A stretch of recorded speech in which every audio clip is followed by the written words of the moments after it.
فالآن في ما يحدث جس نبض، يقول لك حل المجلس الانتقالي.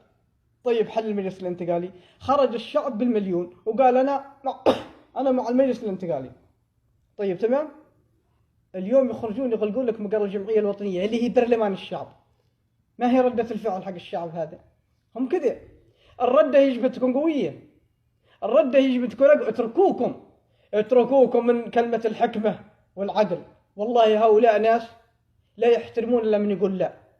والله الذي لا إله إلا هو، إن هؤلاء قوم لا يحترمون إلا الذي يقول لهم لا. الذي لا يقول لهم لا يدعسونه، الذي لا يقول لهم لا ما يعترفون بحقوقه، الذي ما يقول لهم لا ما يحسبون له قيمة، الذي ما يقول لهم لا خلاص يعني وصلنا مرحلة. الذي لا يقول لا اليوم بيندعس وبيقول لا بس قد سحبت أوراقه كلها. خذوا كلام مني، افهموا يا جماعة، عندنا ضعف والله العظيم، ضعف قيادي وضعف سياسي وضعف. سيأتي اليوم الذي تجبرون فيه لخوض معركتكم، كان شعبيا عبر ثورة أو كان تسليحيا عبر مقاومة. والله الذي لا إله، أو بتستسلمون بتتركون شيء اسمه قضية وبتروحون بيوتكم. خذوها مني. وما يقول لكم وشي مالك عذر منه تبد منه. هذا مثل بدوي عندنا، شيء مالك عذر منه تبد منه. هذه حاجة مع ناس سيجبرونك على أنك تتعامل بها غصبا عنك. ما عندهم احترام لأحد، اللي يقول لهم لا، اللي يقول لهم لا يحترمونه. الآن إغلاق الجمعية الوطنية هذا برلمان الشعب، وعلى الشعب شعب الجنوب أن يتحرك للدفاع عن البرلمان. من آمر بإغلاق البرلمان عليه الرحيل من أرضنا، من آمر بإغلاق مقر الجمعية الوطنية عليه مغادرة عدن. هذا هو الحل، هذا هو الصح، هذا هو الذي اليوم نحن لا نقول على القيادة أن تتنحى جانبا. الشعب عليه أن يحتشد ويتحرك تلقائيا. من آمر بإغلاق مقر الجمعية الوطنية التوجه واقتحام مقره، اقتحام سلمي شعبيا، تتجه الجماهير وتخرجه ويرحل من أرضنا غير مرحب به على الإطلاق. من تطاول اليوم على برلمان الشعب هذه إهانة للشعب كله، وعلى الشعب هذا أن يتحرك. ابعدوكم عن الخونة، سيأتوكم بكلمة الحكمة الصبر. هذول خونة، شوف هذول يسحبون الأوراق، هذول يساعدون على جس النبض. هل الشعب هذا سيقبل؟ سنقصف رئيسه طبعا، سنرسل وفد. ما هي ردة الفعل؟ ماشي ردة فعل. طيب الآن سنتجه إلى إغلاق مقر الجمعية. هل في ردة فعل من هذا الشعب؟ ما في ردة فعل. أوكي، هذا الشعب كل شيء سيمرر عليه. والله أن ما يحدث جس نبض. ولو كان، والمفروض أنا قد طالبت من قبل أسبوعين، قلت الوفد الذي وصل اليوم مفروض تخرج الجماهير وتقول له لا، تكون الرسالة قوية. لكن ما فيش، عندنا ضعف قيادي في القيادة في السياسة، لا زلنا نعاني منه جنوبا للأسف. أنا أقولها بالعلن، ضعف قيادي، ناس من الشارع أصبحوا قيادات.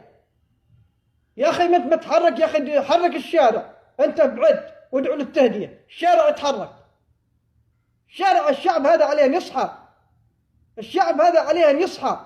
تركوكم من هذول المرتزقة اللي في الرياض. هذول الناس ما هم سياسيين ولا هم قيادات ولا هم إعلاميين ولا هم هذول الناس حق بطونهم خبر فاحش، ما عندهم سياسة، ما عندهم إرادة.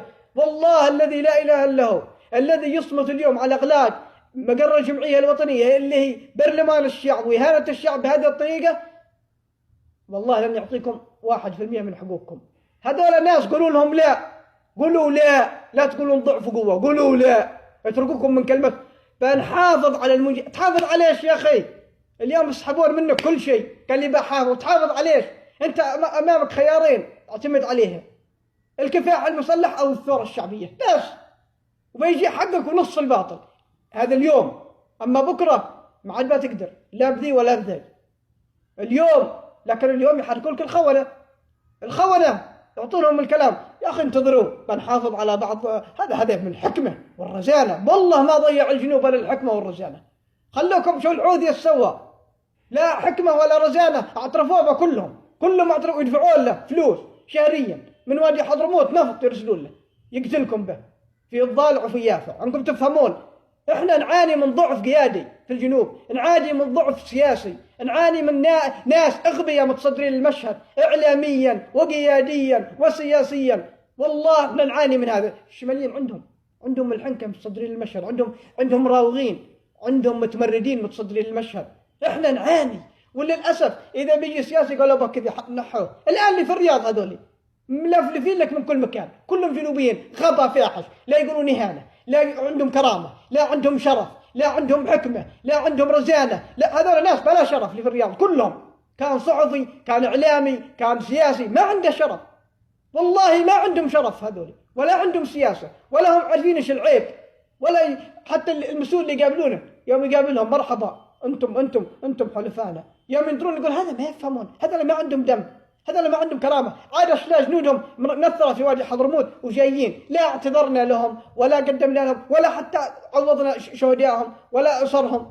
هذول ناس بلا شرف، هذا شعب منبطح. هذول بننفذ عليهم اي شيء بدل ما نرجع نضغط على الشماليين، بننفذ على هذول ناس بلا كرامه. هم كذا يتعاملون معكم، والله انهم كذا يتعاملون معكم. بذكرون كلامي هذا بعد شهر وبعد شهرين وبعد سنه. فهموا يا ناس، الشعب يخرج يفتح مقره، الشهراني بالحرف الواضح نقول له ارحل يا اخي، روح بلادك. على السعوديه تغير هذا الشخص اليوم، تغيره، ما بتغيره الشعب يرحله، وانتهى الموضوع. الشعب يرحله، وفي خطوط حمراء يمنع تجاوزها من بعد اليوم. هذا الصح، من بعد اليوم في خطوط حمراء شعب الجنوب يصعب وممنوع تجاوزه. المجلس الانتقالي خط احمر، قيادتنا خط احمر. من فرط في مقر الشعب اليوم تحت مسمى في خلافات، في اخطاء، هذا انبطاح، هذا مرتزق يروج الكلام دي، هذا ما عنده كرامه. يا اخي اخطاء احنا نتحملها يا اخي. اذا في اخطاء احنا زي ما قلنا يكون اجتماع القيادات الجنوبيه هنا، وربما يدرس يتنازل عن قياده الانتقالي. اما كذا تفكر شعب ينضرب المليون يا اخي يمس ساعه العروض، تخرج اليوم تغرق مقر الانتقالي. اذا صمت هذا الشعب، هذا لعنه الله عليه الشعب، هذا شعب منبطح مدعوس مهيون، ما فيه خير، والله ما يحصل حقوقه، اقسم بالله ما يحصل التمر كل حين سفينه. السلام عليكم وشاحن.